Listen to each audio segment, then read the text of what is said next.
지금 아파트 가격이 급등세를 보이고 있고 또 가계대출이 그래서 많이 늘어나고 있기 때문에 정말 기하급수로 늘어나고 있습니다. 그래서 LTV를 지금 손보려고 만작만작하고 있는데 지난 정부에서는요 LTV를 주택가격 9억 원 이하의 경우는 40%, 9억에서 15억 이하의 경우는 20%, 그리고 투기 과열지구내 시가 15억 원 초과 아파트의 경우는 이게 대출 자체가 금지되어 있었습니다. 15억 초과 아파트의 경우는 0%였죠. 이렇게 대출 한도를 규제했었는데 뭐 그 당시 집을 매수해 보신 분들은 다 아시는 내용입니다. 그런데 이번 정부에서 22년 11월에 강남 3구와 용산구를 제외한 서울 대부분 지역을 규제 지역에서 해제했죠. 해제한 이유는 아파트값이 너무 급락하면 경제적으로 위험하다라는 판단에서 그렇게 했죠. 그런데 규제 해제 내용을 보면 주담대 한도를 결정하는 LTV, 그러니까 주택담보 인정 비율이 70%, 뭐 규제 지역에서는 50%, 생애 최초 주택일 경우는 80%까지 확대했습니다. 그리고 15억 원 초과 주택에 대한 주담대도 다시 재개했죠. 그야말로 집 사기 좋은 환경을 만들어 줬습니다. 이렇게 집 사기 좋은 환경을 만들어준 이유가 이거였습니다. 금리가 가파르게 오르면서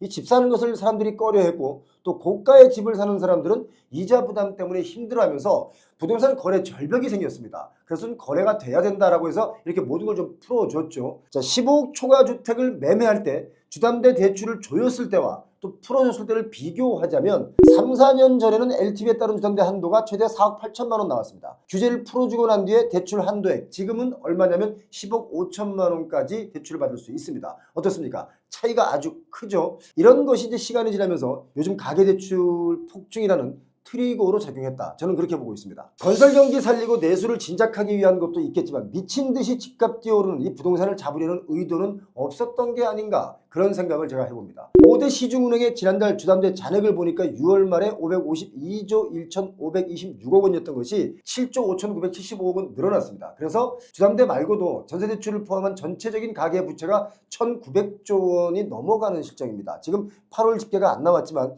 8월 달에 9월 스트레스 DSR이 묶이는 것 때문에 8월에 아마 더 급증할 거라고 보고 있습니다. 그래서 1,900조가 넘어간다 이렇게 보는 분들이 있는데, 이렇게 되면 GDP 대비 세계 1위의 가계부채 국가가 됩니다. 그야말로 뛰는 부동산 값을 가계부채로 지탱하고 있다 이렇게 봐야 되겠죠. 이거 정말 답답한 상황 아니겠습니까? 저희들에게 어떤 상담자분이 오셨는데요. 목동에 아파트를 샀는데 그 내용을 보니까 참 기가 막힙니다. 14억 5천만 원에 매수를 했는데 본인이 저축한 돈 2억, 그리고 부모님한테 증여받은 3억 원, 주택담보대출을 10억 원을 받아서 이 아파트를 샀습니다. 깜짝 놀랐습니다. 어떻게 10억 원을 대출받을 수 있었나 이걸 보니까 작년에 정부가 비규제 지역의 LTV 담보 인정 비율을 70%까지 확대했습니다. 제가 좀 전에 설명드렸죠.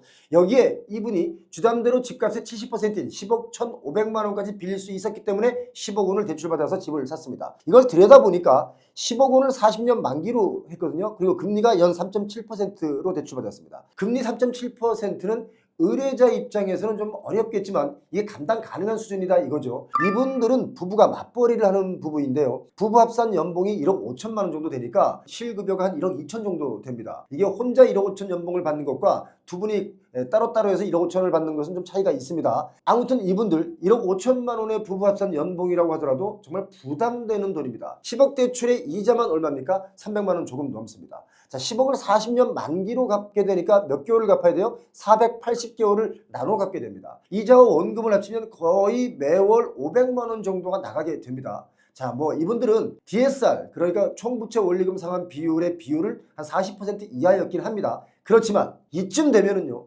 연봉이 1억 5천이라고 해도 사실상 이자와 원금을 갚고 나면 정말 살기 빠듯합니다. 연봉 1억 5천도 이렇게 힘듭니다.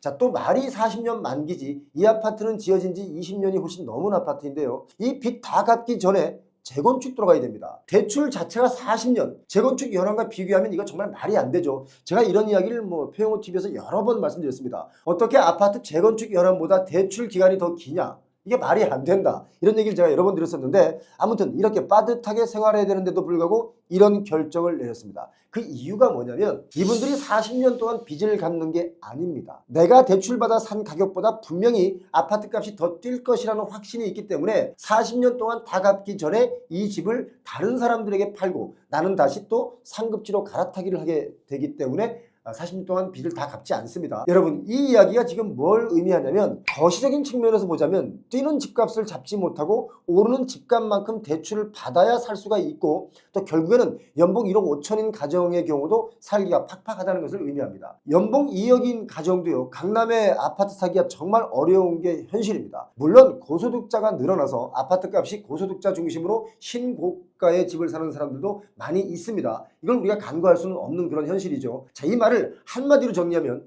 집값이 올라야 하는 것은 맞지만 너무 과도하게 오르고 있다는 것이 제 지론이고 의견입니다. 자, 아마도 이 부분은 집을 보유하고 있는 분들도 같은 생각일 거라고 보는데요. 우리나라 직장인들의 상위 소득이 많이 늘어난 것도 사실입니다. 요즘 연봉 1억인 분들 정말 많습니다. 2024년 국세청 데이터를 보니까 연말정산 신고한 근로자 수가 2,053만 명인데요. 그중에 연봉 1억이 넘는 직장인의 숫자가 137만 7천 명이 넘습니다. 전체적으로 6.4%의 직장인이 연봉 1억이 넘습니다. 생각보다 정말 많습니다. 직장인들 숫자만 이 숫자인데요. 자영업 하시는 분들 중에 고소득자, 또 전문직 이런 분들을 다 합쳐보면 그 숫자는 소득세를 내는 사람들 중에 10% 이상은 될 것이다 라고 저는 보는데요.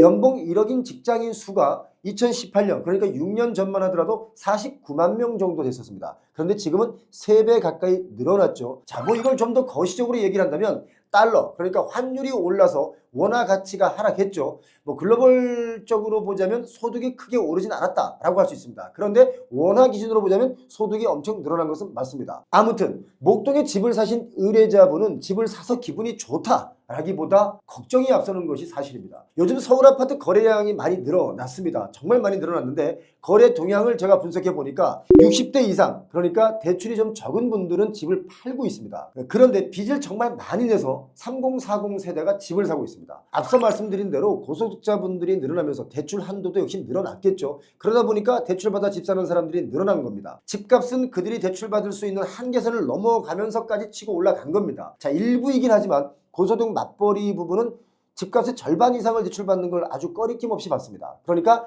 지금 10억 대출을 쉽게 보는 것이죠. 자, 이런 현상은요, 주로 어디서 많이 나타나냐면 평균 아파트 값이 15억 원이 넘는 지역에서 많이 나옵니다. 그러니까 서울의 구 중에 강남 3구, 마용성, 이른바 상급지에서 많이들 이런 일이 벌어지고 있죠. 자, 이렇게 집을 과감하게 사는 사람들의 공통점이 있습니다. 대출을 줄여서 사는 게 아니라 대출을 최대한 땡겨서 똘똘한 한 채를 찾는다는 것이 바로 그 공통점입니다. 이게 바로 서울 집값 상승의 원인 중에 하나다. 저는 그렇게 보고 있습니다. 2024년 7월 달에 서울 자치구별 아파트값 상승률을 주간조사로 해서 보니까 성동구가 가장 많이 뛰었습니다. 6.6%가 뛰었죠. 서초구, 송파구, 마포구, 강남구, 광진구 이 지역에서 대출의 양을 무서워하지 않고 아파트를 사고 있는 지역들이 바로 이 지역들입니다. 서울에서 15억 원 초과 아파트가 거래된 비중을 보니까 21%가 넘습니다. 이렇게 21%가 넘는 일은 역사상 처음 있는 일입니다. 그만큼 집값이 뛰었기 때문에 빈도도 이렇게 늘어난 거겠죠. 자, 집값 폭등하던 21년 하반기에도 15억 초과 비중이 17% 정도밖에 안 됐었습니다. 그때도 많다라고 했는데 지금은 더 많이 생긴 겁니다. 그러니까 아파트 값이 그만큼 뛰었다라고 보시면 됩니다. 이렇게 아파트 값이 뛰고 대출이 늘어나는 것을 무서워하지 않고 집을 사는데 그렇게 집을 사는 이유는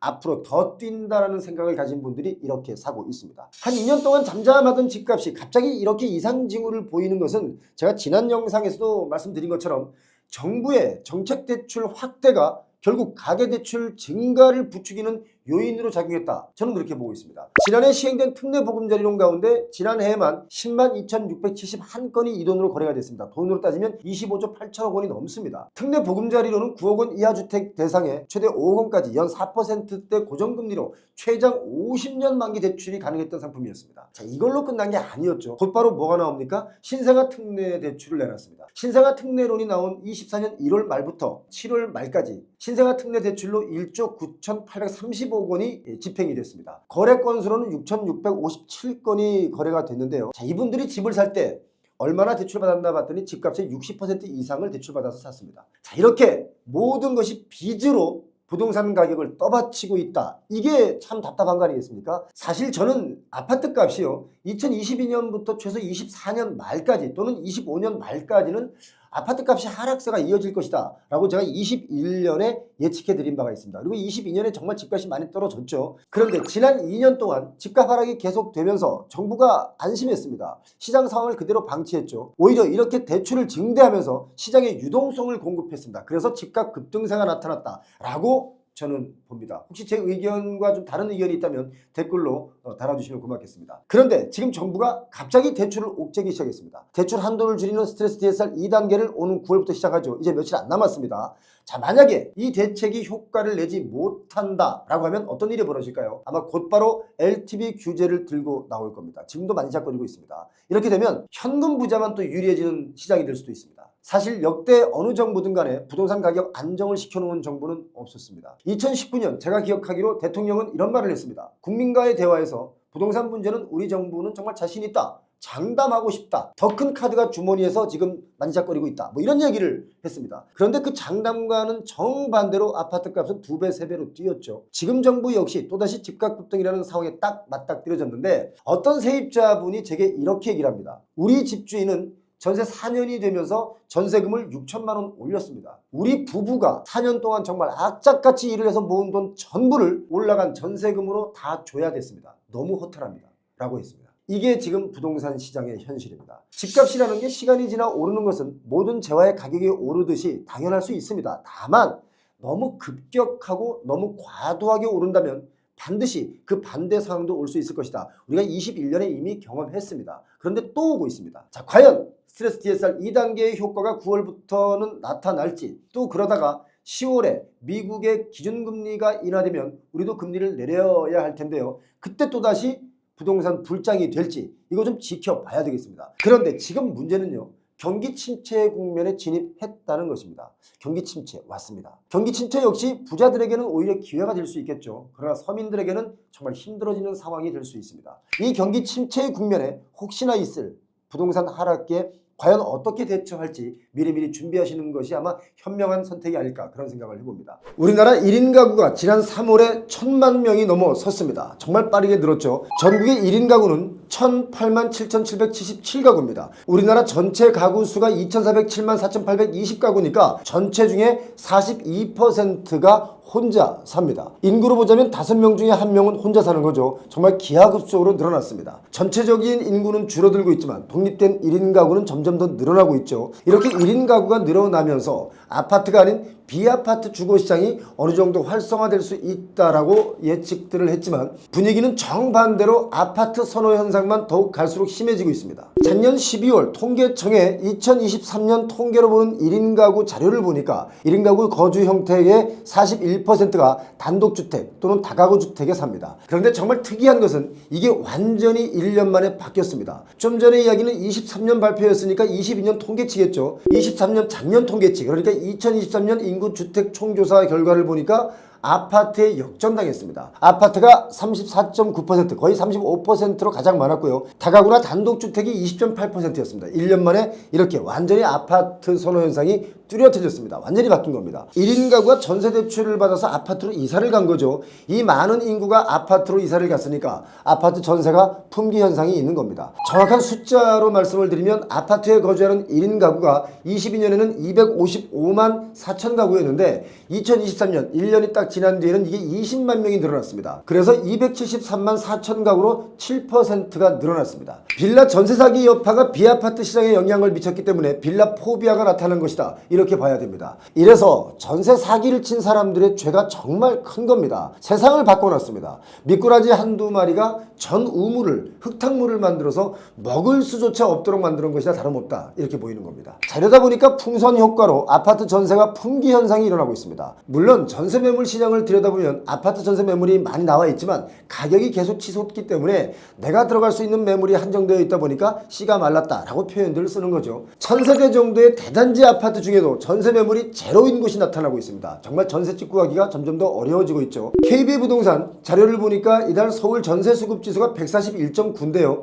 이 숫자는 아파트 값이 아주 급등하던 지난 2021년 10월 그때가 162.2였습니다. 그 이후 가장 높은 수치입니다. 아파트 전세 수급 지수가 싹 내려왔다가 다시 쫙 올라온 겁니다. 자, 전세 수급 지수라는 게 뭡니까? KB부동산이 공인중개사 사무소를 표본 대상으로 조사한 통계인데요. 숫자가 100을 초과하면 전세 공급이 부족하고 100 미만이면 전세 공급이 충분하다. 뭐 이렇게 나타내는데, 서울의 전세 수요가 많은 지역을 중심으로 한번 살펴보니까 동대문구 쪽을 가봐도 전세 매물이 많이 줄었습니다. 동대문구 답심리동에 1542가구의 아주 큰 단지인 답심리 청설 우성아파트라는 곳이 있는데, 여기 1454가구 중에 전세 매물이 제로입니다. 제로. 그리고 아파트 공급도 많은 강동구 쪽으로 가보니까 강일동에 6410가구가 있는 대단지 아파트에 강일 리버파크라는 아파트가 있습니다. 여기 6410가구 중에 전세 매물이 20가구가 채 안 됩니다. 내놓은 지 좀 오래되거나 거래가 안 되는 아파트들이 좀 남아 있는데요. 뭐 1층이랄지 아니면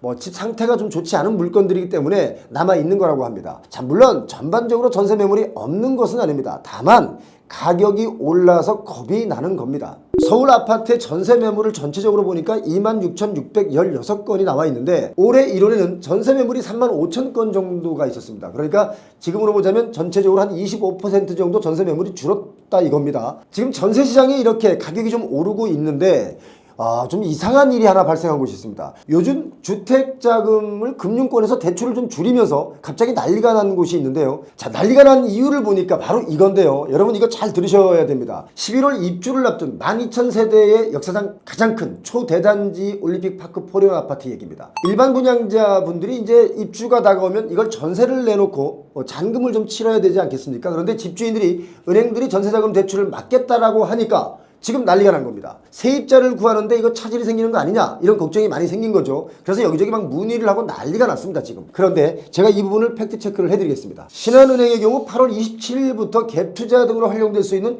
조건부 전세자금 대출을 취급하지 않겠다라고 했는데요. 대출 실행일에, 그러니까 잔금을 치르는 그때 집주인에게 소유권이 이전되는 조건에 전세 대출이 중단된다 이겁니다. 자, 이 말은 주택을 매수하면서 새로운 전세 임차인을 구하고 그 임차인이 받은 전세 대출금을 동시에 아파트 잔금까지 치르는 이 방식의 갭투자를 막겠다라고 하는 것인데요.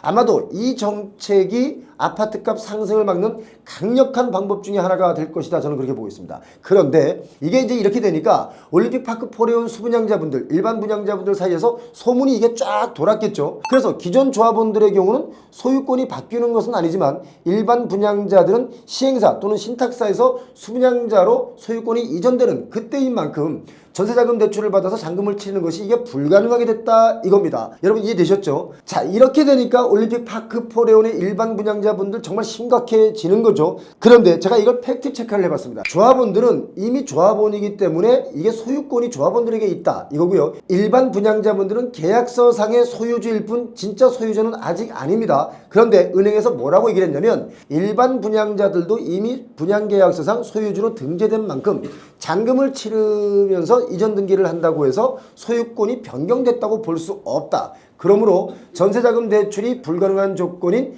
대출 실행일의 매수자의 소유권 이전에 해당되지 않는다. 그러니까 둔천주공, 올림픽파크 포레온의 아파트의 경우 일반 분양자들은 대출을 전세입자들이 받을 수 있다. 이게 팩트입니다. 아하, 여러분 좀 쉽게 설명이 됐나요? 이걸 자세하게 모르시는 수분양자분들이 며칠 밤을 새우면서 걱정이 쌓였겠지만 이건 사실이 아니다라는 것이죠. 자, 그런데 여러분 이 부분을 여러분 다시 한번 생각을 해보시기 바랍니다. 자, 은행에서는 대출을 해줄 때 어떻게 대출을 실행하냐면, 일반적인 기존 아파트의 전세 대출을 심사할 때는 소유주가 누군지 가장 먼저 확인을 합니다. 그래야 대출이 준비가 되는 거죠. 그런데 일반 분양주택의 전세자금 대출을 진행할 때도 분양계약서상의 소유주를 먼저 확인하겠죠. 자, 그렇게 되면 은행에서는 해당 대출 규제, 지금 소유권 이전과 동시에 이루어지는 전세 대출은 허용하지 않겠다라는 이 규제는 개인 간 매매 시에만 적용된다라고 설명을 했습니다. 자, 그러니까 올림픽파크 포레온의 경우는 일반 분양자분들이 잔금 치를 때 전세입자를 드리고 그분들이 전세 대출을 받을 때는 전세 대출이 된다, 이렇게 은행들은 얘기를 했습니다. 이게 현재 팩트인데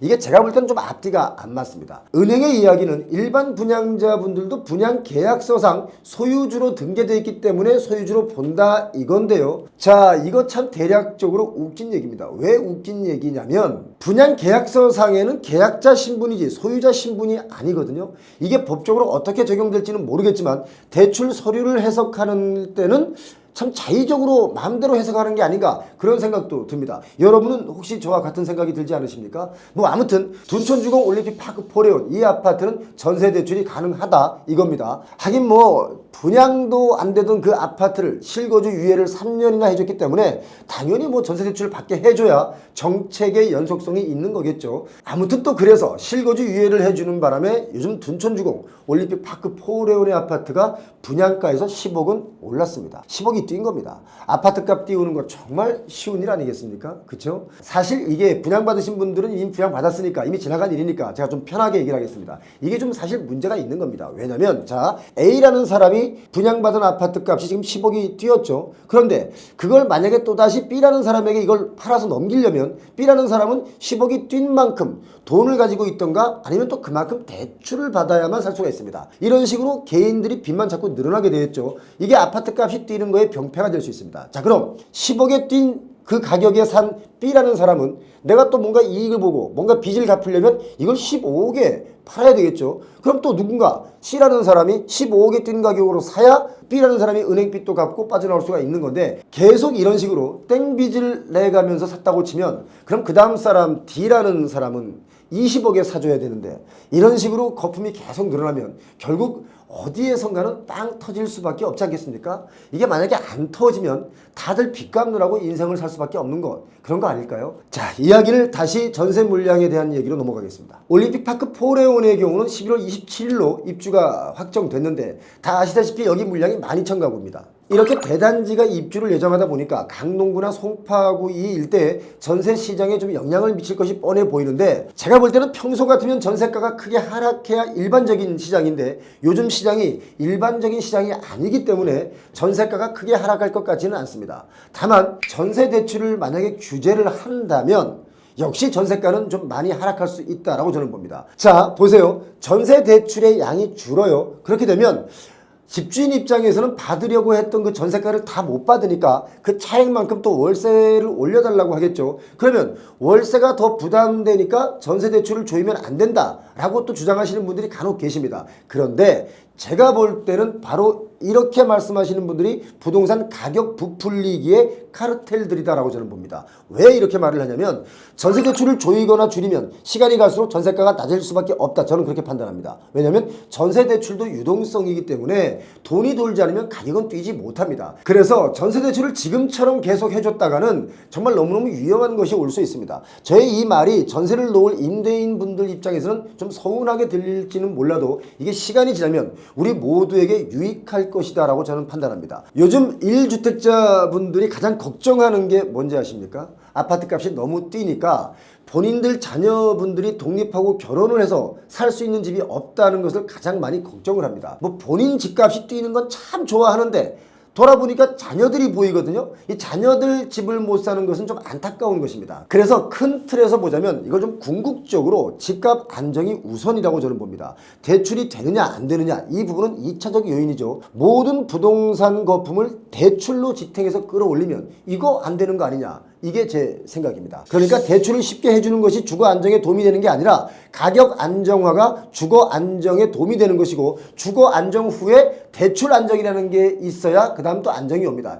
여러분 생각은 어떤지 궁금합니다. 혹시 제 의견이 여러분과 좀 다르다고 해서 인신공격성 댓글보다는 정책성 논리로 댓글을 좀 달아주시면 저도 공부하는 데 도움이 될 것 같습니다. 자, 1인 가구는 늘어나고 1인 가구가 늘어나면서 공급이 원활하지 않으면 주택 보급률도 또 낮아질 수 있습니다.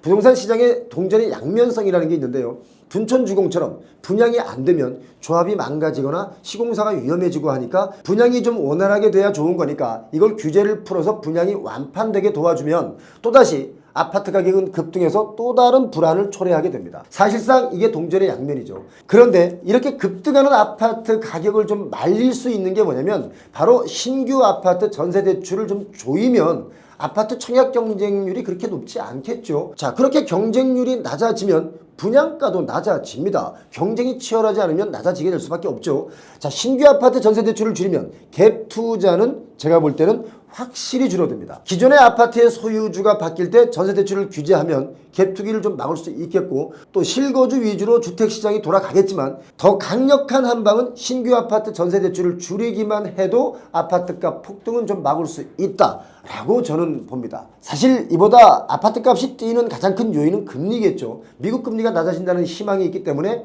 대출이 무섭지 않은 겁니다. 조만간에 곧 내려가니까 뭐 이자를 300만 원 내다가 이자를 150만 원 내는 날이 곧 올 거다, 이렇게 해서 매수세가 강한 겁니다. 정부 입장에서는 금리를 우리나라 마음대로 할 수가 있는 시장이 아니기 때문에 정부는 금리로는 부동산 가격을 잡을 수가 없다 이거죠. 그래서 각종 규제를 통해서 조절을 해보는데 과연 이런저런 규제들이 먹힐지 이거 좀 지켜봐야 되겠습니다. 대출 규제가 부른 전세 시장의 변화, 추석 이후면 확실하게 아실 수 있습니다. 정부의 오락가락하는 부동산 정책이 결국 실수요자에게 정말 큰 혼란을 주고 있습니다. 불과 얼마 전까지만 해도 빚을 내서라도 집을 사라고 하던 정부의 태도가 갑자기 변했는데요. 금리를 올려도 주담대 대출이 잡히질 않고 더 늘어나고 있기 때문에 태도가 변했습니다. 정부는 2023년 특례 보금자리론, 2024년에는 신생아 특례론, 생애 최초 주택자금 대출 등 저금리 대출을 상품을 통해서 서민들의 내 집 마련을 지원해 왔는데, 특례 보금자리론이 39조 6천억, 그러니까 한 40조 정도 되죠. 신생아 특례론이 27조, 그리고 이자가 정말 싼 생애 최초 주택자금 대출, 이렇게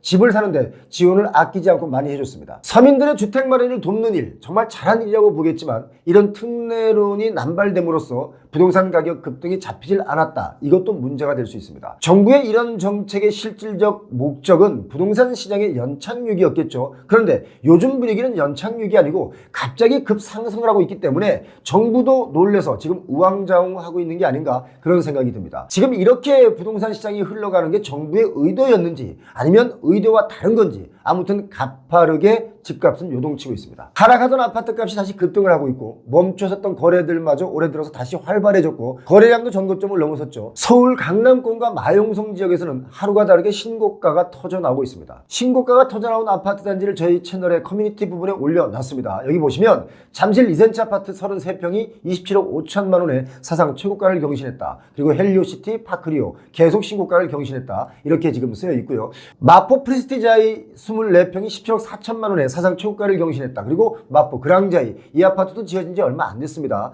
둘 다 얼마 안 됐습니다. 마포 지역 이 아파트들이 24평 역시 16억 9,500만 원에 사상 최고가를 경신했다. 이런 것이 저희 이 커뮤니티 방에 있습니다. 지금 이렇게 아파트 값이 지금 폭등하고 있습니다. 하락하던 아파트 값 연착륙을 막는다면서 그동안 정부가 대출 규제 문턱을 낮춰주고 은행마다 실질 대출 금리가 낮아지면서 주택담보대출은 정말 기하급수로 늘어나면서 주택가격도 이렇게 뛰고 있습니다. 결국 주택가격이 뛴 것만큼 많은 분들이 그만큼 대출을 받다 보니까 빚이 늘어날 수밖에 없겠죠. 자, 한국은행 자료를 보니까 올해 6월 말 기준 가계부채 기준이 1896조, 역대 최대치입니다. 지금 20년부터 계속 역대 최고치를 갈아치우고 있습니다. 여러분도 잘 아시다시피 21년 7월에는 아파트 값이 급등하던 그때 우리나라 주택담보대출은 역대 최고치를 또 갈아치웠었죠. 그때 당시 한 달 동안 10조 원 정도가 대출이 늘어났었습니다. 그때가 집값이 가장 많이 상승하던 때였죠. 이게 3년이 지난 지금 다시 그런 현상이 나타나고 있는 겁니다. 우리나라 GDP 대비 가계대출의 빈도를 보니까 2021년에는 105.4%, 22년에는 104.5%, 그리고 23년에는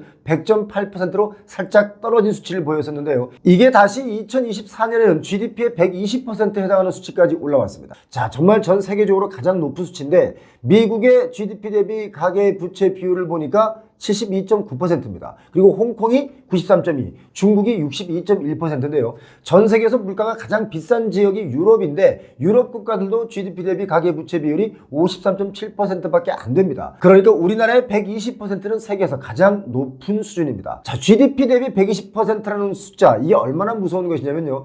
빚이라는 것이 미래의 소득을 미리 땡겨서 쓴 게 빚이지 않습니까? 근데 GDP 대비 120%만큼 땡겨서 쓴 것이다 라고 해석해도 무방한 숫자입니다. GDP라는 게 뭡니까? 우리나라에 있는 모든 가게, 기업, 정부 등 모든 주체들이 1년 동안 창출해내는 모든 물건과 서비스를 합친 값이 바로 GDP입니다. 정말 어마어마한 퍼센트가 120%라는 거죠. 자, 아무튼 120% 정도까지 늘어났습니다. 이렇게 늘어난 이유 중에 하나가 정부가 주택담보대출을 옥죄기 위해서 시행하려고 했던 그 스트레스 DSR 2단계를 7월에서 9월로 2개월 연장하면서 금융권 가계대출이 6월과 7월 8월에도 아주 크게 증가하고 있습니다. 그래서 이미 1,900조 원의 가계대출이 넘어섰다. 이런 얘기들이 은행권에서 나오고 있죠. 이렇게 부동산 시장이 과열되고 부채가 늘어나면서 사실상 정부는 지금 비상이 걸린 겁니다. 그래서 위험하다고 판단되는 이 시점에 다시 금융권을 통해서 부동산 시장에 개입을 하고 있지만 제가 볼 때는 이미 골든타임을 놓쳤다라고 봐야 됩니다. 사람들은 이제 빚을 두려워하지 않습니다. 그리고 정책을 무겁게 받아들이지 않습니다. 왜냐? 금방 또 바뀌니까 그런 거죠. 아무튼 정부에서는 다시 대출을 옥죄기 시작했습니다. 이 부분은 사실상 제가 여러 번 언급을 드렸었는데 정부가 부동산 연착륙을 위해서 둔촌주공도 살려주고 또 부실한 부동산 PF 문제도 해결하지 않고 질질 끌고 갈 때 이렇게 될 수 있다라고 제가 여러 번 여러분께 말씀을 드렸었습니다. 이제야 정부가 시장의 움직임을 제대로 감지한 게 아닌가 그런 생각마저 듭니다. 정부의 부동산 연착륙 정책이 결국 부동산 불패 심리에 다시 불을 지펴놨습니다. 지난 정부 때 정말 미친 듯이 올랐던 부동산 가격 요즘은 미쳤다 수준이 아니라 제대로 미쳤다라는 수준으로 저는 보고 있습니다. 물론 전고점 대비 95% 정도밖에 오르지 않았다. 뭐 이렇게 항변하는 분도 계시겠지만 전고점을 뚫은 것도 여러 곳 나오고 있기 때문에 앞으로 평균적으로 전고점을 뚫는 것은 그야말로 시간 문제다라고 봅니다. 자, 이런 타이밍에 정말 제대로 된 대책이 나왔어야 되는데 지난 88 대책에는 공급 대책만 나왔었죠. 그 정도 공급 대책으로는 미봉책이 될 것이다 라고 제가 말씀을 드렸었고 역시 시장에서 공급 대책과는 전혀 아랑곳 없이 가격이 더 치고 올라가고 있습니다. 자, 다시 분명하게 제가 말씀드려 봅니다. 그린벨트 풀어서 강남권에 공급을 한다. 이 대책은 집값을 잡는 게 아니고 더 부추기게 될 것이다 라고 제가 예측을 드렸었는데요. 강남은 공급의 양이 문제가 아닙니다. 집값이 오르는 것이 공급이 부족하다가 이유가 전부가 아니기 때문이죠. 문제는 제가 볼 때는 유동성입니다. 그리고 그 다음이 수급이죠. 시장에 돈을 대출을 통해서 풀면 수급이 살아납니다. 수급이 살아나면 이것저것 가리지 않고 사들이게 되죠. 수급은 이자를 또 무서워하지도 않습니다. 왜? 집값이 이자보다 더 많이 더 멀리 뛰기 때문에 그렇습니다. 어차피 집을 대출받아 사게 되면 대출을 다 갚는 사람들이 별로 없죠. 대출을 다 갚기 전에 대출을 갚는 과정 중에 내가 샀던 가격보다 더 비싸게 누군가에게 넘기고 나는 다시 더 큰 대출을 받아 다른 곳으로 이사를 가는 그런 구조를 갖고 있기 때문에 집값은 잡히지 않고 부동산 가격이 오르는 만큼의 대출만 계속 늘어나게 된다. 저는 그렇게 보고 있습니다. 그러니까 집값이 계속 오른다라는 신호를 주는 것은 대출을 빨리 받아 사는 사람이 이익이다라는 신호를 주게 되는 것과 똑같다. 그래서 걷잡을 수 없는 거품을 계속 만들어내고 있다라고 봐야 됩니다.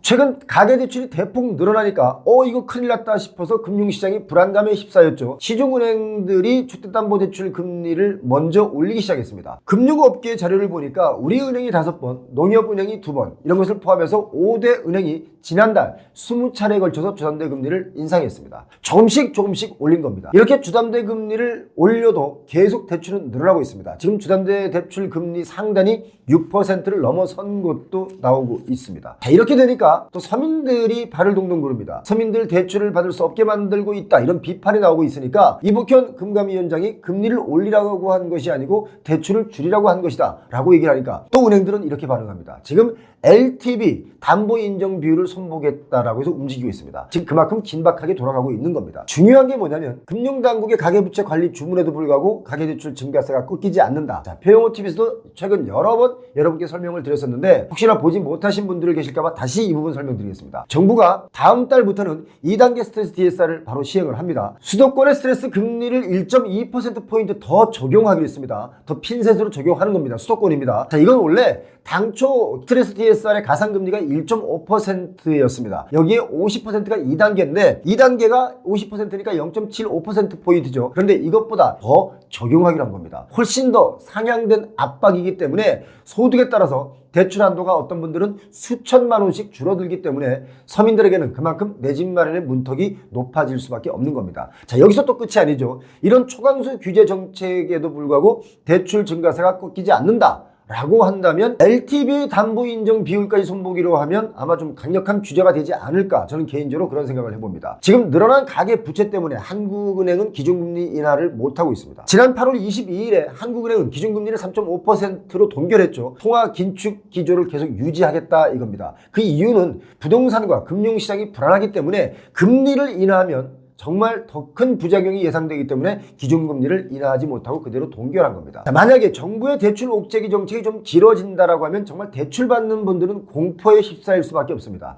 일단 대출금리가 오르면 매달 내야 되는 이자가 늘어나는 것은 기본적인 것이겠죠. 그런데 여기서 더 중요한 것은 이겁니다. 추가 대출이나 대환이 더 어려워지기 때문에 힘들어집니다. 자, 이런 현상 좀 더 길게 간다면 주택가격과 전세가격 하락을 유도할 수 있다라고 저는 봅니다. 하지만 이런 정책 또 금방 바뀝니다. 그래서 시장은 뭡니까? 이런 정책을 두려워하지 않게 된 것입니다. 그런데 여러분 생각해 보시기 바랍니다. 금리 인상이나 LTV를 축소를 하게 되면 결국 차입자들은 금리 인상의 고통 그리고 자산가치 하락 이 중고를 떠안게 됩니다. 자산가치가 하락할 수밖에 없습니다. 그러니까 부동산 가격은 하향 조정될 수밖에 없습니다. 자, 이렇기 때문에 갭 투자자들의 머릿속은 요즘 좀 복잡해지기 시작했죠. 전세 가격이 떨어지면 돌려줘야 될 보증금 준비가 또 어려워지겠죠. 그러면 깡통 전세 문제가 불거질 수밖에 없습니다. 그러면 또 뭡니까? 또다시 정책이 바뀔 수도 있기 때문에 이걸 시장에서는 다 알고 있다 이겁니다. 그런데 여러분 다만 이건 꼭 기억하셔야 됩니다. 미국 경제가 심각해지면서 세계 경기 침체를 얘기하시는 분들이 많이 있습니다. 세계 경기 침체가 오면 우리나라는 그야말로 직격탄을 맞습니다. 왜냐? 수출 의존도가 높은 나라이기 때문에 그렇습니다. 자, 그렇게 되면 어떤 일이 벌어질까요? 이걸 위기라고 보시는 분들은 위기라고 느낄 것이고 이걸 커다란 기회로 보시는 분들은 또 기회라고 보실 겁니다. 자, 위기가 기회로 다가오려면 준비를 해야 되겠죠. 나이가 들어가면서 누구나 생각하는 게 있는데요. 상가를 분양받아서 남은 인생에 월세 받아가며 살아야지 하셨던 분들 정말 많습니다. 그뿐만 아니라 오피스텔도 분양받으면 피를 붙여 팔아야지 하셨던 분들 참 많이 계셨죠. 그런데 참 이상합니다. 상가를 분양받고 오피스텔을 분양받으신 분들 중에 50%는 정말 뼈저린 후회를 합니다. 그 이유는 상가는 임차가 들어오지 않고 오피스텔은 수익이 마이너스가 납니다. 그리고 세월이 지나도 가격이 오르질 않죠. 월세 받을 꿈에 젖었다가 오히려 빚만 늘어나서 답답한데요. 어디 하소연할 데도 없습니다. 제가 아는 분 중에 어떤 분은 대기업에 다니시다가 퇴직을 하고 나서 본인이 좋아하는 음악 활동도 하시면서 강의도 하고 또 여행도 하시는 분이 계신데요. 참 멋지게 인생을 사시는 이분께서 몇 년 전에 강남구 신사동, 신사역 바로 옆에 어느 상가를 분양받았습니다. 위치가 참 좋습니다. 제가 직접 가봤는데 정말 좋은 위치예요. 그런데 중요한 건 임차가 안 들어옵니다. 아니, 이렇게 좋은 위치에 임차인이 안 들어온다고요? 네, 문의조차 없습니다 하시는 겁니다. 그분은 그 상가를 분양받고 나서 지금 매월 이자 감당에 힘들어 하시고요. 내가 살아오는 동안 가장 잘못한 일이 있다면 말년에 편하게 살아보려는 요량으로 이 상가를 분양받은 일이 가장 잘못한 일이다. 이렇게까지 얘기를 합니다. 정말 인생 말년에 퇴직 후에 수익형 부동산에 발을 잘못 들여놓았다가 망가지는 노후를 사시는 분들이 생각보다 정말 많습니다. 상가 분양받아서 노후를 좀 편하게 살아야지라는 이 프레임은 과거에나 가능했던 일입니다. 지금은 그렇지가 않습니다. 빨리 그 과거형의 프레임에서 벗어나야만 됩니다. 오늘은 부동산에서 그때는 맞았지만 지금은 틀린 그 이야기를 해보겠습니다. 최근에 채무를 감당하지 못해서 경매로 나온 상가 매물들이 11년 만에 최대치를 기록했습니다. 지난 7월 전국 법원에서 진행된 상가 경매 건수가 총 2294건인데요. 2013년 1월 그러니까 약 10년 전 이후에 가장 많은 수치를 기록했습니다. 지금 그 정도로 어렵습니다. 상가의 경우는 경매를 진행해도 또 낙찰이 잘 안 되고 그래서 50%의 가격에도 안 팔리는 경매 매물들이 아주 수두룩합니다. 보통 시행사에서 상가 분양을 하고 미분양이 오래 지속이 되면 시행사에서 이걸 고스란히 떠안게 되죠. 그래서 미분양담보대출, 미담대출이라고 해서 분양가의 40% 정도를 대출받아서 직접 운영하는 상가들이 많습니다. 시행사에서 이걸 직접 임대를 놓으면서 운영을 하다가 임차인이 나타나면 임차를 준 후에 매각을 시도하게 되는데요. 이렇게 임차인을 맞춰놓고 매각을 시도하면 공실일 때보다는 더 잘 팔리긴 합니다만 이 역시 조심하셔야 됩니다. 임차인이 임대료를 안 내는 그 렌트프리 시간이 끝나면 다양한 방법을 통해서 손을 털고 나갈 수가 있기 때문에 조심해야 되겠죠. 자, 이런 상황이 오기 전에 경매로 나오는 물건들이 많이 늘어났다. 이게 중요한 겁니다. 월별 상가 경매 진행 건수를 보니까 집값이 급등하고 부동산 가격이 급등하던 21년 3월에 1132건이었습니다. 그 이후 2년 동안은 매월 경매 건수가 1000건 아래였습니다. 그런데 지난해 4월부터 1000건이 넘어선 뒤에 점차 이게 증가세를 보이고 있습니다. 그런데 지난 6월부터는 2000건이 넘어섰습니다. 1000건이 아니고 2000건이 넘어선 거예요. 자, 두 달 연속 2000건을 넘어서면서 지금 보니까 2294건까지 치고 올라왔는데 매물이 나오면 이 매물이 소화가 돼야 되는데 안 팔리고 계속 적체되기 때문에 계속 늘어나고 있는 거죠. 상가 낙찰 수요가 사라지니까 낙찰률이 떨어지겠죠. 올해 7월 상가 낙찰률 정말 놀랍습니다. 20%입니다. 5개 중에 1개만 낙찰이 된다 이거죠. 2021년부터 2022년 부동산 시장이 아주 좋았을 때도 상가 낙찰률은 30-40% 낙찰률이었는데 그것보다도 훨씬 더 떨어진 겁니다. 그만큼 경기가 정말 좋지 않습니다. 자, 이렇게 되니까 자연스럽게 낙찰가율도 하락하겠죠. 7월 달에 전국 상가 경매 낙찰가율을 보니까 59%입니다. 아마도 이 낙찰가율도 더 떨어질 것으로 보이는데 상가뿐만 이런 게 아닙니다. 오피스텔의 분위기도 정말 최악입니다. 서울 중구의 어떤 오피스텔을 보니까 전용 34제곱미터부터 51제곱미터 이런 호실이 계약금 포기는 뭐 당연한 것이고요. 거기다가 마피, 마이너스 피가 1000만원부터 한 7500만원까지 붙은 매물들이 50개 이상 쌓여 있습니다. 이렇게 마피가 붙었다는 것은 분양받으신 분들이 계약금도 포기하고 내 돈으로 1000만원에서 7500만원을 더 주고 매매를 한다는 겁니다. 계약서 한번 잘못 썼다가 내 돈 생돈을 물어주게 되는 꼴이죠. 또 그 바로 옆에 동대문구 신설동 쪽을 보니까 여기 오피스텔은 오는 11월 달에 입주를 앞뒀는데 여기 분양권도 역시 마찬가지로 1000만원에서 7300만원까지 이 조건을 내걸고 매물들이 한 10개 정도 나와 있습니다. 분양받으신 분들 입장에서는 얼마나 속이 상하겠습니까? 동대문구의 오피스텔은 여기뿐만 그런 게 아닙니다. 지난 6월에 입주를 시작한 그 오피스텔에 가보니까 금매나 마피가 지금 넘쳐납니다. 마피가 3000만원부터 7000만원까지 붙은 매물들이 또 여긴 30개 가까이 쌓여 있는데요. 자, 그럼에도 불구하고 마피가 이렇게 나왔음에도 불구하고 사람들은 쳐다보지 않습니다. 더 심각한 것은 서울에 대학가도 있고 업무지역도 있고 주거공간도 있는 아주 좋은 위치 마포구도 역시 마찬가지입니다. 이 마포구는 여의도와 광화문 쪽의 일자리에 가장 접근성이 좋은 지역이기 때문에 부동산 가격이 좀 견고한 편인데 이 마포구의 오피스텔도 지금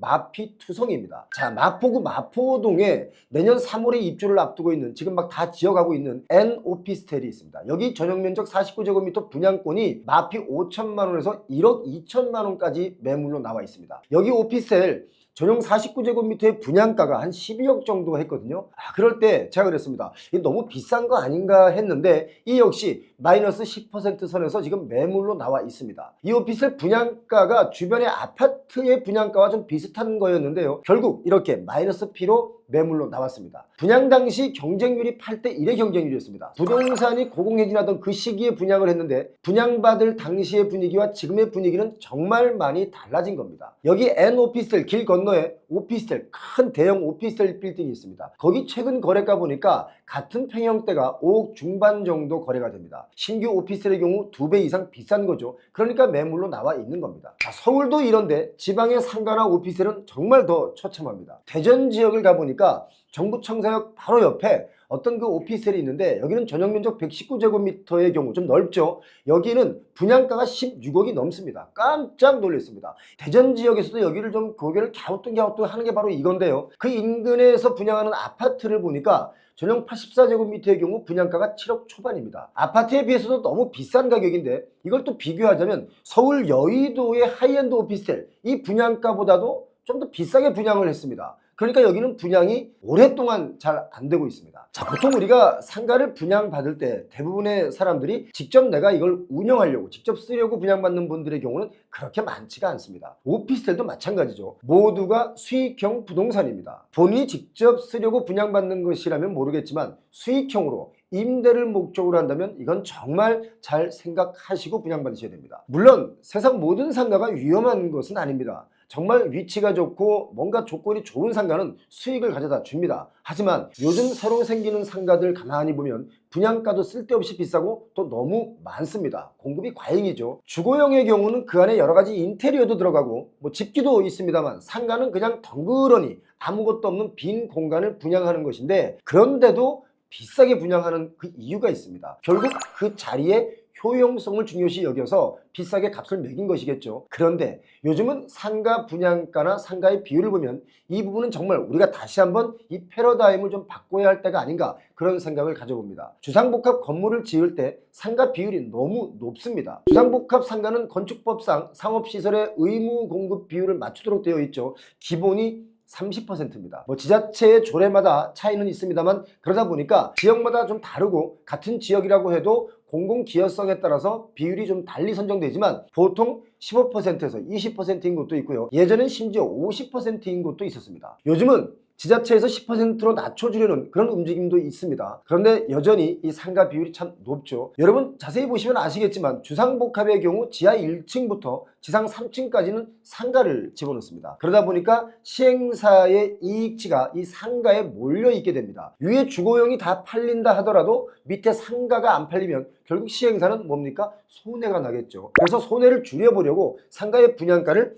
최대한 높게 잡습니다. 분양하는 상가의 대략 50%만 팔린다 하더라도 손해가 나지 않도록 본인들이 그 가격을 정합니다. 상가는 분양가 산정 시에 제재를 받거나 규제를 받지 않기 때문이죠. 자, 그러다 보니까 상가의 분양가는 비쌀 수밖에 없는 겁니다. 물론 상가도 완판을 하면 좋은 거니까 뭐 막무가내로 비싸게만 분양하지는 않겠죠. 그리고 주상복합을 짓고 또 건물을 지을 때 공공기여라는 것을 합니다. 그래서 보통 안 팔리는 3층이랄지 뭐 이런 곳을 공공기여로 내놓을 각오를 하고 이 상가 비율을 높입니다. 뭐 아무튼 이런 식으로 분양을 하게 되는데, 그러다 보니까 비싸고 또 악착같이 분양을 성공해야만 되는 것인데, 사람들은 이런 것을 분양받을 때 도면이나 모형도를 보고 그냥 분양받는 경우가 많습니다. 정말 이걸 조심해야 됩니다. 그래서 제가 여러분께 여러 번 말씀드렸는데 직접 발품도 팔아보시고 그 지역의 소비 성향도 좀 파악을 하시고 분양을 받든지 말든지 결정을 해야 되는데 그게 참 쉽지는 않습니다. 그래서 누군가의 설명만으로 그냥 좋은가 보다, 여기 위치가 좋네, 와 여기 멋있는데, 이래서 분양받는 경우가 많습니다. 자, 앞으로는 그렇게 하시면 안 됩니다. 직접 꼭 체크를 하시길 권해드리겠습니다. 여러분들 가끔 신규 아파트 단지의 상가를 보시면 대단지 아파트인데도 그 상가는 공실이 많은 것을 보실 수가 있죠. 그런 곳이 왜 공실이 많냐면 아파트나 건물을 차도와 인도를 구분하는 그 차단 펜스가 쳐져 있는 곳이 많이 있습니다. 그 차단 펜스가 있으면 장사가 잘 안 됩니다. 왜냐하면 우리나라 사람들의 특성상 차를 그 옆에 잠깐이라도 세우고 그 물건을 받고 뭐 이럴 곳이 있어야 되는데, 차단막이 있고 또 카메라가 다들 여기저기 포진돼 있기 때문에 거기다가 잠시라도 차를 세울 수가 없습니다. 이러다 보니까 이용이 불편하죠. 여러 가지 장사가 안 되는 이유 중에 이용하기 불편하기 때문에 장사가 안 되는 곳도 여러 곳 있습니다. 제가 이런 세세한 이야기를 드리는 이유가 바로 이렇게 단순한 면까지도 잘 살펴봐야 한다는 뜻입니다. 지하에 주차를 하고 다시 1층으로 올라가서 이용하는 상가, 이거 불편해 하시는 분들 아주 많습니다. 제가 어제 아주 유명한 부동산 전문가 한 분을 만났습니다. 뭐 여러분들 이름만 대면 다 아시는 그런 분인데요. 자, 그분이 제게 이런 말씀을 하셨습니다. 서울과 수도권의 아파트 값이 지금 막 다시 올라가고 있는데 이게 곧 지방으로도 번질 것이다 라고 하면서 미분양이 사라진다라고 얘기하는 거예요. 그러면서 미분양 아파트를 산다거나 또는 경매로 나온 상가에 관심을 가져보는 것이 좋겠다라고 제게 권하는 겁니다. 제가 그 얘기를 듣고 속으로 이런 생각을 했습니다. 혹시 이분께서 부동산 이익 집단의 카르텔에 속해 있는 거 아닌가, 그런 생각을 해봤습니다. 제가 가지고 있는 부동산들의 데이터는 그분이 말씀하시는 것과는 반대거든요. 자, 지방의 상가들 정말 지금 많이 힘듭니다. 그래서 공실도 많고 경매로 나오는 것도 많습니다. 자, 아무튼 이왕 상가를 여러분 분양받으시려고 한다면 반드시 체크할 것이 많다. 이것만은 꼭 기억하시고 행동하셨으면 좋겠습니다. 한때는 아파트 대체제로 불리면서 분양만 하면 불티나게 팔렸던 레지던스, 이른바 생활형 숙박시설이라고 합니다. 줄여서 생숙이라고 하죠. 이 생숙을 분양받으신 분들이나 또는 이미 입주해서 거주하시는 분들 대략적으로 10만 명쯤 됩니다. 지금 이분들께 상당히 힘든 그림자가 드리워지고 있습니다. 정부가 2021년 레지던스를 주거 목적으로 사용하는 행위에 불법 딱지를 붙인 게 계기가 됐는데요. 생숙은 주거용이 아니다 라고 하면서 편법이었던 것이 불법이 된 것입니다. 도표를 보실까요? 생활형 숙박시설은 2013년 건축법 개정으로 도입이 됐습니다. 2017년 집값 상승기에 아파트 대체제로 엄청난 인기를 끌었습니다. 그래서 투자 수요가 아주 급증했고 또 공급도 많이 이루어졌습니다. 그래서 2021년 5월에 생숙은 숙박업 신고 또는 주거용 오피스텔로 용도 변경 규제를 도입했는데요. 주거용으로 사용 시 이행강제금 부과합니다. 23년 10월까지 유예를 했는데 이걸 또 한 번 더 유예를 했죠. 그래서 2024년 12월에 이행강제금 유예가 종료가 됩니다. 이제 몇 개월 남지 않았죠. 이래서 이게 지금 난리가 나고 있는 것입니다. 도표 하나 더 보실까요? 많은 분들이 생숙을 오피스텔로 용도 변경하면 어떤 차이가 있냐라고 물어보시는 분들이 많은데요. 바로 이 표를 보시면 금방 알 수 있습니다. 생활형 숙박시설은 주택수에 포함되지 않습니다. 그리고 숙박업 신고를 해야 되겠죠. 그리고 월세나 단기 임대만 가능한 게 바로 생숙입니다. 오피스텔의 경우는 주거용인 경우가 포함되어 있으니까 주택수에 포함이 되겠죠. 또 사업자 신고는 주택임대사업자입니다. 그리고 임대 형태는 전세나 월세가 가능합니다. 이런 차이점으로 인해서 생활용 숙박시설은 엄청난 인기를 끌었습니다.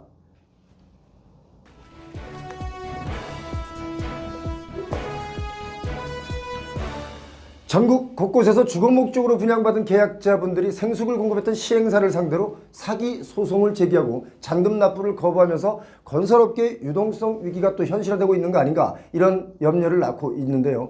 잔금 납부를 거부하는 분들도 있지만 잔금 납부 대출 자체가 어려워져서 하고 싶어도 못하는 분들도 있습니다. 생활용 숙박시설은 호텔도 아니고 오피스텔도 아니고 아파트도 아닙니다. 한마디로 정말 애매한 선에 서 있기 때문에 이걸 무엇으로 보느냐에 따라 판단이 바뀝니다. 자, 공급자가 볼 때는 아파트이기도 하고 호텔이기도 하고 또 쓰는 사람 용도에 따라 오피스텔, 사무실로도 쓴다고 얘기를 합니다. 수분양자 입장에서는 이걸 주택이라고 보는 분들과 수익형 부동산, 상업 용도로 보시는 분들도 있습니다. 그러나 정책 당국에서는 이걸 적어도 아파트는 아니다 라고 하는 거죠. 여러분께서 보시기에는 이 생숙이 무엇이라고 생각하십니까? 한때 아파트보다 살기 편하다 라고 해서 대한주거상품으로 주목받은 전국 10만실 규모의 생활용 숙박시설 레지던스라고 합니다. 부동산 시장의 새로운 위험의 뇌관으로 떠올랐는데요. 사실 저희 표용호TV에서도 여러 차례 이걸 다룬 바가 있습니다. 지금 레지던스를 분양받으신 분들 중에는 잔금 납부를 거부하는 계약자들이 아주 많이 계신데요. 잔금을 내지 않으면 시행사는 부동산 프로젝트 파이낸싱 PF 대출의 상한 위기를 맞을 수 있습니다. 지금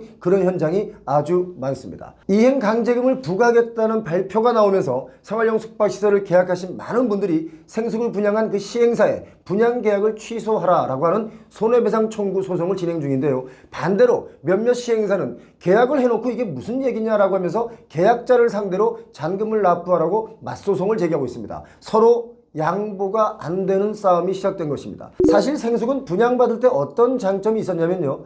아파트가 아니기 때문에 취득세 중과와 청약 규제를 피하면서 주거가 가능한 대체 투자 상품으로 소개가 많이 됐었습니다. 그래서 정말 많은 사람들이 열광했었죠. 이렇게 인기가 높으니까 정말 또 많은 시행사에서 이 생숙을 공급했습니다. 그런데 앞서 설명드린 대로 정부가 21년에 주택 용도 사용을 불허했습니다. 그래서 시장 분위기가 그야말로 급 반전됐는데요. 24년 12월 올해 안에 이행강제금 유예 조치가 기간이 만료되면 아마도 내년부터는 이행강제금을 부과할 것입니다. 그렇기 때문에 수분양자분들은 이행강제금을 피하기 위해서 오는 12월까지 숙박업 등록을 하거나 또는 오피스텔로 용도를 변경해야 되는데, 오피스텔로 용도 변경하는 것은 정말 어렵습니다. 왜냐하면 짓기 전의 건물이라면 용도 변경을 하고 건축법에 맞게 설계를 다시 하고 지으면 되겠지만, 이미 다 지어진 건물이라면 복도 폭이나 또는 주차장 대수를 더 늘려야 되기 때문에 다시 공사를 하지 않으면 안 될 수준이기 때문에 거의 다 지어 준공을 앞둔 사업장의 경우는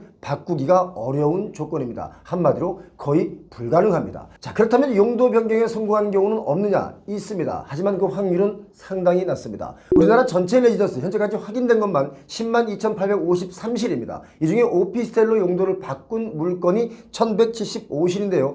1% 정도밖에 안 됩니다. 물론 얼마 전에 저희가 소개해드렸던 서울 마곡동의 마곡 르웨스트라는 생활용 숙박시설은 오피스텔로 용도 변경하는데 성공을 했습니다. 그야말로 그쪽은 지옥에서 환생한 겁니다. 르웨스트가 용도 변경에 성공하자 다른 생숙들도 변경을 하려고 하지만 제가 좀 전에 말씀드린 것처럼 이게 쉽지가 않습니다. 이렇다 보니까 계약자들은 계약 취소를 하고 싶고 취소가 안 되니까 1억, 2억씩 마피로 매물을 내놓는데 중요한 건 매수자가 나타나지 않습니다. 계약자의 잔금 납부 거부로 인해서 건설사의 자금 압박이 지금 커지고 있는데요. 입주도 못하고 세입자도 못 가고 대출도 막혀 있습니다. 경기도 안산시 단원구 성곡동에 가면 반달섬이라는 곳이 있죠. 수변 공원 지역입니다. 이 부동산을 저희 표용호TV에서도 몇 차례 영상을 보여드린 적이 있는데 이 지역 정말 심각합니다. 공사 중인 생숙과 또 다 지어진 생숙을 합쳐서 한 7,000실 정도가 되는데 이 생활용 숙박시설들 거의 다 공실입니다. 여기뿐만 이런 게 아니라 다른 지역의 생숙도 다 마찬가지입니다. 원래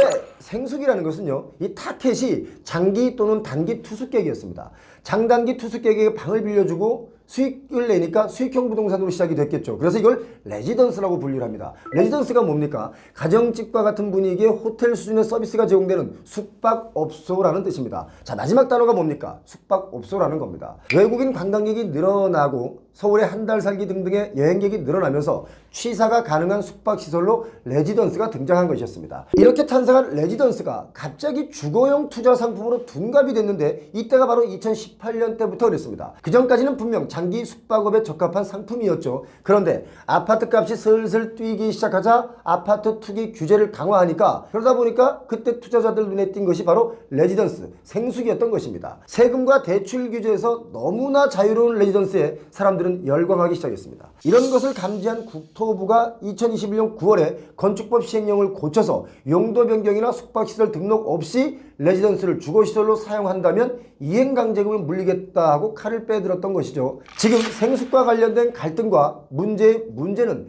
해결책이 보이지 않는다는 것이 바로 문제입니다. 금융권 대출이 제한되어 있기 때문에 중도금과 잔금도 치르지 못하죠. 그렇다고 직접 입주하거나 전세 세입자를 구할 수도 없습니다. 그리고 직접 입주해서 살든 전세를 들여서 잔금을 해결한다고 하더라도 뭡니까?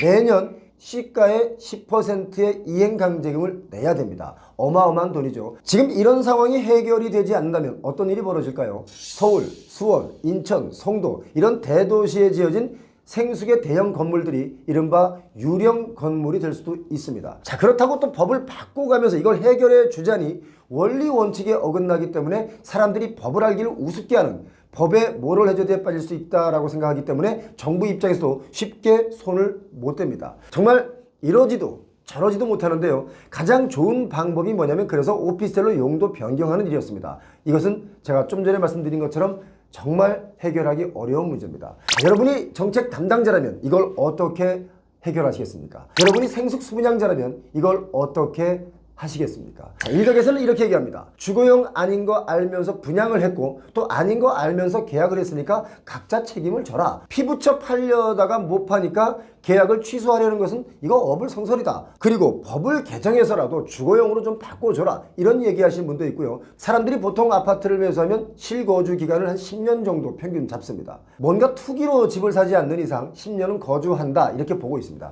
그렇기 때문에 생숙을 실거주 의무를 10년 하도록 하고 거주용 용도로 변경을 해줘라 이렇게 말씀하시는 분도 있죠. 그렇게 해서 10년을 실거주하는 분들이 있다면 그건 뭐 거주 목적으로 사는 게 맞고 아니면 투기 아니냐 이런 극단적인 의견도 있습니다. 여러분 의견은 어떻습니까? 과연 어떻게 이걸 해결할 수 있을까요? 요즘 서울과 수도권의 아파트들이 신고가를 경신하면서 거래량도 좀 많이 늘어났죠. 그와는 정반대로 오피스텔 그리고 생숙, 지식산업센터의 오피스 그리고 그 건물 아래에 있는 상가들 너무 비싸고 공실이 많아서 마이너스 피로 매물들이 많이 나오고 있습니다. 그래도 역시 거래가 안 되고 있죠. 특히 지방의 하이엔드 오피스텔이라고 해서 아주 비싸게 분양하는 오피스텔들은 수분양자들의 무덤이다라고 할 정도로 지금 분양 자체가 안 됩니다. 분양받았다가 다시 마이너스 피로 내놓는 물건들도 아주 많습니다. 대전 지역과 경기도 지역에 이런 물건들이 아주 많은데요. 여러분 이거 정말 조심해야 되겠죠. 제가 얼마 전에 직접 본 그 건물의 상가가 있는데요. 그 상가가 분양가보다 50% 정도 싸게 매물로 나와 있는데도 몇 년째 그대로 방치되어서 공실로 남아 있습니다. 그 건물에 그 상가만 공실이 아니라 다른 건물, 옆 건물도 다 공실이 너무 많습니다. 또 대형 건물의 1층이든 지하든 이 상가들도 임차가 들어왔구나 라고 해서 공실률이 많이 없네 라고 보면 또 금방 이내 다시 공실로 변하는 일들이 많이 발생하고 있습니다. 이렇게 대형 건물의 경우도 공실이 많은 이유가 비싼데 그 비싼 가치를 못하기 때문입니다. 부동산 가격만 미친 듯이 비쌌지 그 안에서 장사를 해도 남는 게 없기 때문이고요. 또 이미 오프라인에서 온라인으로 소비가 완전히 바뀌었기 때문입니다. 그런데 상가나 지식산업센터 또 오피스텔이나 이런 것이 넘쳐나기 때문에 지금 공실들이 많습니다. 한마디로 공급 과잉도 심한 공급 과잉입니다. 요즘 부동산 시장에 불어오는 이상한 현상 가운데 하나가 갑자기 서울 아파트 값만 뛰기 시작하다가 또 이게 수도권으로까지 번졌는데 아파트 말고 다른 부동산은 지금 거의 패닉이라고 해도 과언이 아닐 정도로 지금 부실 덩어리입니다. 부동산으로 부자가 될 수도 있겠지만 부동산으로 갑자기 부도가 날 수 있다는 거 이런 위험을 꼭 우리 구독자님들은 기억하시기 바랍니다.